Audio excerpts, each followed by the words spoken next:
Hello bankers. तो कैसे हैं आप लोग? I hope you are doing well. तो आज इस वीडियो के अंदर हम एचआरएम के एक इम्पॉर्टेंट टॉपिक लर्निंग प्रोसेस के बारे में पढ़ने वाले हैं। इस वीडियो के अंदर हम जानेंगे लर्निंग क्या होती है, लर्निंग के डोमेन्स कौन कौन से होते हैं, प्रिंसिपल्स ऑफ लर्निंग क्या होते हैं, इसके बारे में हम समझेंगे। तो ये जो वीडियो है वो आपके लिए काफ़ी ज़्यादा इंपॉर्टेंट रहने वाली है, तो आपने इस वीडियो को शुरू से लेकर एंड तक ज़रूर देखना है और अपने फ्रेंड्स एंड कलीग साथ भी ज़रूर शेयर करना है ताकि वो भी इस वीडियो का बेनिफिट ले सके। आप फटाफट से बिना किसी देरी के आज के वीडियो को स्टार्ट करते हैं। तो सबसे पहले हम लर्निंग का मीनिंग समझेंगे कि लर्निंग क्या होती है। तो देखो, लर्निंग एक ऐसी प्रोसेस होती है जिसके थ्रू हम किसी भी तरह की नॉलेज, स्किल, इंफॉर्मेशन को एक्वायर करते हैं स्टडी के थ्रू, एक्सपीरियंस के थ्रू या फिर टीचिंग के थ्रू। जैसे एग्जाम्पल लिए, हम जब स्कूल जाते थे तो वहां पर टीचर्स हमें पढ़ाते थे जिससे हमें नॉलेज मिलती थी। तो वहां पर हम क्या कर रहे होते थे? लर्निंग कर रहे होते थे। जैसे आज के टाइम में भी आप देखिए, आपकी जो डे टू डे लाइफ है वहां पर आपको बहुत सारी चीजें एक्सपीरियंस करने को मिलती है जिससे आपको हर रोज कुछ ना कुछ नया सीखने को मिलता है, आपको कुछ ना कुछ नई इंफॉर्मेशन मिलती है। तो वो हम लर्निंग कर रहे होते हैं। लर्निंग के अंदर या तो हम कोई न्यू इन्फॉर्मेशन को एक्वायर करते हैं या फिर हमारे पास जो एग्जिस्टिंग इन्फॉर्मेशन थी उसके अंदर ही हम कुछ मॉडिफिकेशन जो है वो करते हैं। ठीक है। अब अगर हम डोमेन्स ऑफ लर्निंग की बात करें तो तीन इंपॉर्टेंट डोमेन्स होते हैं लर्निंग के। पहला डोमेन होता है कोग्निटिव डोमेन। देखो, कोग्निटिव डोमेन के अंदर ना हम बेसिकली मेंटल स्किल्स को सीखते हैं, मेंटल स्किल्स को डेवलप करते हैं। जो कोग्निटिव डोमेन होता है वो हमारी मेंटल, इंटेलेक्चुअल लर्निंग और थिंकिंग स्किल्स के साथ जो है वो रिलेटेड होता है। ठीक है। कोग्निटिव डोमेन के अंदर हम प्रॉब्लम को सॉल्व करना सीखते हैं, क्रिटिकल थिंकिंग करना सीखते हैं और डिसीजन मेकिंग करना सीखते हैं। फिर आता है आपका यहाँ पर इफेक्टिव डोमेन। इफेक्टिव डोमेन जो है वो बेसिकली हमारे इमोशंस, एटीट्यूड, वैल्यू और बिलीव्स के साथ जो है वो रिलेटेड होता है। यहाँ पर जो इंडिविजुअल होती है उसकी जो फीलिंग्स होती है वो डेवलप होती है, उसके अंदर मोटिवेशन आता है और इंटरपर्सनल पर्सनल स्किल्स भी डेवलप होती है। फिर लास्ट में आपका आता है साइकोमोटर डोमेन। ये ना फिजिकल स्किल्स के साथ रिलेटेड होता है जहां पर हमें अपनी बॉडी और माइंड दोनों का यूज करना होता है ना। जैसे आप ड्राइविंग कर रहे हो तो वहां पर आपको बॉडी और माइंड दोनों का यूज जो है वो करना पड़ता है। तो वो आपकी एक फिजिकल स्किल है, वो आपके साइकोमोटर डोमेन के अंदर आ जाती है। तो लर्निंग के तीन इंपॉर्टेंट डोमेन्स हैं। पहला डोमेन है कोग्निटिव डोमेन जो कि हमारी मेंटल स्किल्स के साथ जो है वो डील करता है, उसके ऊपर फोकस करता है। इफेक्टिव डोमेन हमारी फीलिंग्स, एटीट्यूड्स, वैल्यू के साथ जो है डील करता है, फोकस करता है। और साइकोमोटर डोमेन जो है वो फिजिकल स्किल्स के साथ जो है वो डील करता है। उसके बाद बात करेंगे अप्रोचेस ऑफ लर्निंग। तो यहाँ पे देखो, लर्निंग के दो अप्रोचेस हैं। पहली जो अप्रोच है वो है बिहेवियरिज्म। जो बिहेवियरिज्म अप्रोच है ना लर्निंग की, वो कहती है कि हम ना अपने एक्सटर्नल एनवायरनमेंट से सीखते हैं। यानी कि हम अपने आसपास जो भी चीजें देखते हैं, जो भी एक्सपीरियंस करते हैं, उससे ही हम लर्निंग जो है वो करते हैं।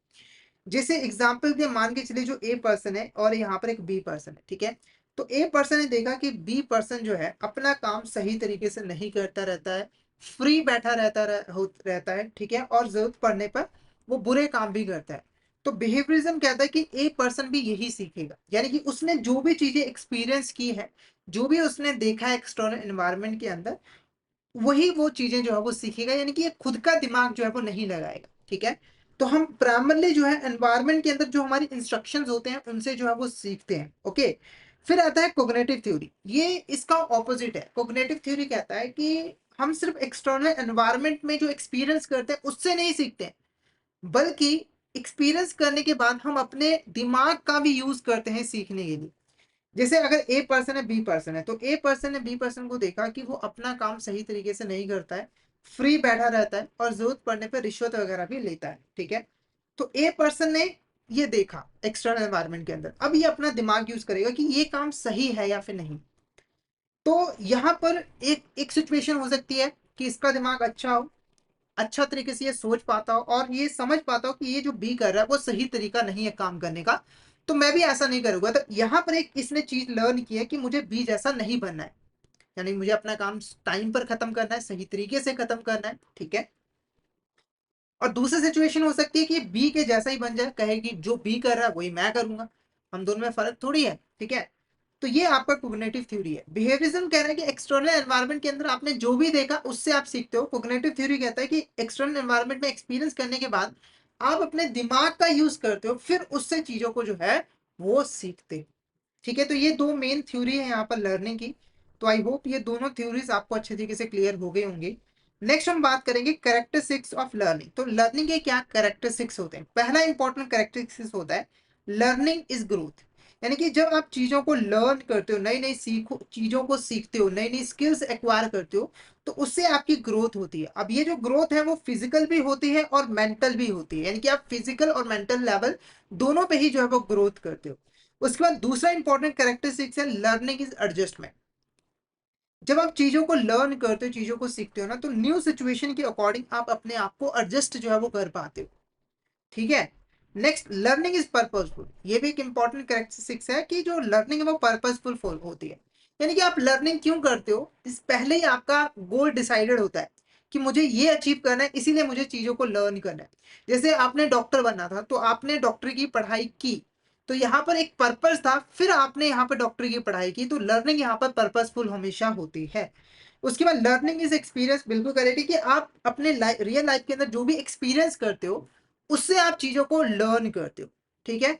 उसके बाद learning is both individual and social. बिल्कुल करेक्ट है, आप इंडिविजुअल पर्सन से भी लर्निंग करते हो, जैसे कि आप अपने पीयर्स, फ्रेंड्स, रिलेटिव्स के साथ जो है वो बैठते हो, उनसे बातचीत करते हो और उनसे चीजों को सीखते हो। साथ के साथ आप सोशल लेवल के ऊपर, जैसे किसी स्कूल में या फिर किसी चर्च में या फिर किसी मंदिर में जाकर भी चीजों को सीखते हो कि हमें इस तरीके से बिहेव करना है। यानी कि जो लर्निंग है वो इंडिविजुअल और सोशल दोनों हो सकती है। ठीक है। नेक्स्ट जो हमारा टॉपिक है वो है प्रिंसिपल ऑफ लर्निंग। तो लर्निंग के यहाँ पर क्या क्या प्रिंसिपल्स होते हैं, यानी कि जब देखो जब हम चीजों को लर्न कर रहे होते हैं, जैसे अगर आप एक टीचर हो तो आपको ना इन प्रिंसिपल्स को फॉलो करना होता है अगर आप किसी पर्सन को कोई चीज सिखाना चाहते हो या खुद भी सीखना चाहते हो। तो पहला जो प्रिंसिपल है लर्निंग का वो है रेडीनेस। कि लर्नर ना तब ज्यादा चीजें सीखता है, सही तरीके से सीखता है अगर वो सीखने के लिए मेंटली रेडी है। जैसे क्या होता है ना कि एक क्लासरूम के अंदर बहुत बच्चे बैठे होते हैं, पर उसमें से कुछ ऐसे बच्चे होते हैं जो कि सीखना चाहते हैं, उनके अंदर से आ रहा है कि हमें सीखना है, तो वो चीजों को ज्यादा अच्छे तरीके से सीखते हैं। ठीक है। नॉलेज ज्यादा अच्छे तरीके से एक्वायर करते हैं। पर अगर कोई पर्सन है वो मेंटली रेडी ही नहीं है, उसे मार मार पीट के जो है क्लास में बिठा दिया गया है, तो वो चीजों को अच्छी तरीके से नहीं सीख सकता है। तो ये एक इंपॉर्टेंट प्रिंसिपल है कि लर्नर को रेडी होना पड़ेगा सीखने के लिए। फिर एक्सरसाइज। एक्सरसाइज का मतलब यहाँ पर क्या है कि आप ना जब रिपीटेशन करते हो, यानी कि आप बार बार चीजों को लर्न करते हो, जैसे कोई चैप्टर है, अगर आप उसको बार बार लर्न करोगे ना, तो वो आपको अच्छे तरीके से लर्न हो जाएगा। यानी कि आप अच्छे तरीके से यहाँ पर चीजों को लर्न कर पाओगे, सीख पाओगे। यानी कि जो लर्नर है वो एक्सरसाइज है, आपको बार बार जो है वो चीजों को सीखना पड़ेगा, लर्न करना पड़ेगा अगर आप अच्छे तरीके से लर्निंग जो है वो करना चाहते हो।